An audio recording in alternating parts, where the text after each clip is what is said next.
Hey, thanks for joining us. We got a Tuesday devotion here. We're posting it across all Please social media channels and everything. And if you've been following along with us for a while during the pandemic, we've kind of taken this vein of you're separated from your church right now because of the pandemic, and some people have started coming back, but a lot of people still are. You're doing church at home, and so you've kind of been forced to be your own spiritual leader, for lack of a better. You're supposed to be your own pastor. And so something that I really want to do with these videos is give you guys tools like, hey, there's tons of stuff out there. Here's how you can lead yourself.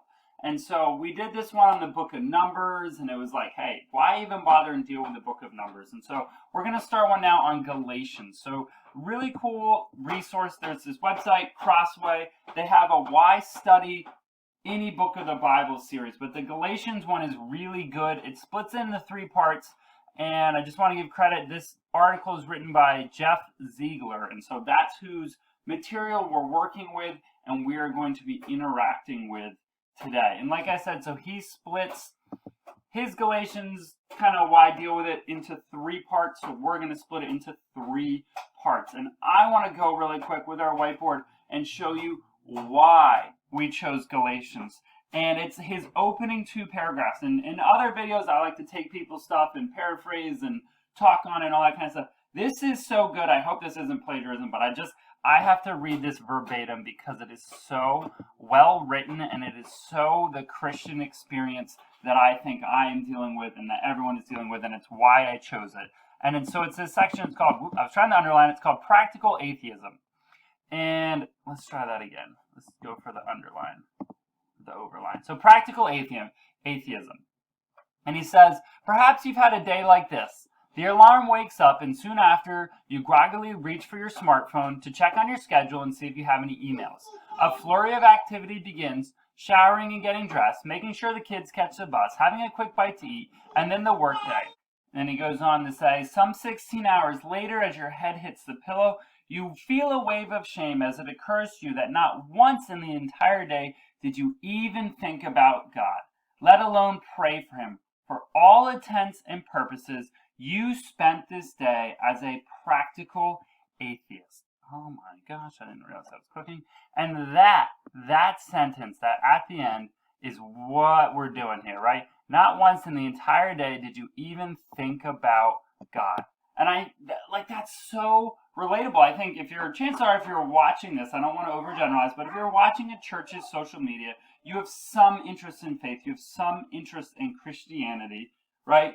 And inside the church, obviously, yes, there are people who oppose Christianity, but inside the church, I think most people are pretty interested in faith and Christianity and don't openly defy God or are interested, but it's our lifestyle where we just your day hits the ground running and you don't even think about it. It's wild. And then I love, so this next paragraph is just as good. He says, if you've seen The Wizard of Oz, you might remember that one of the greatest threats Dorothy and her friends encounter as they seek the Emerald City is not some terrifying monster, it is sleep. So interesting. The magical poppy field along the way makes them irresistibly drowsy and threatens to end their journey. Similarly, in our day, we are constantly facing the danger of spiritual drowsiness. We live in what has been referred to as a secular age, a time when thoughts about what is eternal and transcendent are almost completely removed from our cultural understanding. The constant pressure is toward practical atheism, towards falling asleep to the glory of God.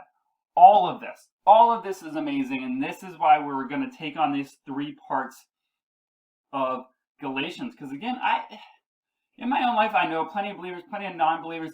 I have a couple friends who really oppose religion and everything like that, but I would say for the most part, I find people in that who just don't think about it. Their lifestyle, their day, God just doesn't cross in, right?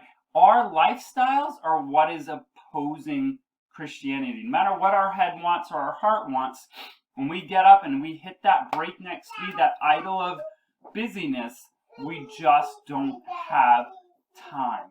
Well-intentioned we are to love God, we're never going to have him in our life because of our lifestyle. So again, this is just amazing. I think this concept of practical atheism is a huge struggle that, if we're honest, we wrestle with. I work at a church and I wrestle with this of just like the day is so filled of emails, social media, anything you want to put in there that we just aren't thinking about it. So what are we going to do?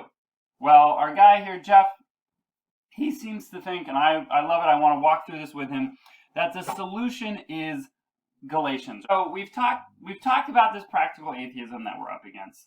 And so what are we going to do about it? And so Jeff, the author, he gives us three main parts of Galatians that he thinks, hey, read this, this will help. This is a great jumping off point. This is a place to start. And so we're going to split Galatians. It's 6 chapters. So we're going to 1 and 2, 3 and 4, 5 and 6. Duh, easy brainer. And so the first section is just chapters 1 and 2, and it's just Paul talking all about how this whole thing is about Jesus. And I will admit, when I read it in my 21st century brain, it does come across a little humble braggy, but like, you don't get caught up in that. Like, Paul is just trying to say, I do not matter at all. It's God, Jesus, who matters. And I think that the first 2 chapters being about that, that's the first place to start. When you recognize, hey, all this stuff in my agenda, blah, blah, blah, none of that matters compared to the awesomeness of Christ. That's a huge place to start in going against that practical atheism. So I really want you to read Galatians 1 and 2 at some point this week, but I also, at least just so that you get a little bit of Bible, I'm going to pull out and circle just the end because I think this is so important. And so we're just going to read a couple verses here. I'm going to start at Galatians 2, verse 20. It says, I have been crucified with Christ, and it is no longer I who live, but Christ lives in me. And the life which I now live in the flesh, I live by the faith in the Son of God, who loved me and gave himself up for me. I do not nullify the grace of God, for if righteousness comes through the law, then Christ died needlessly.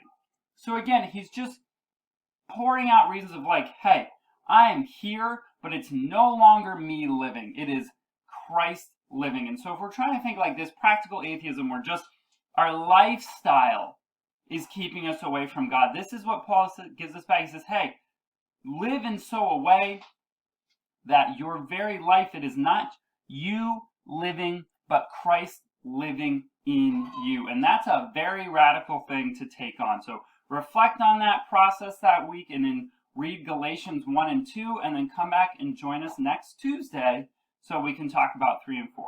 Thanks.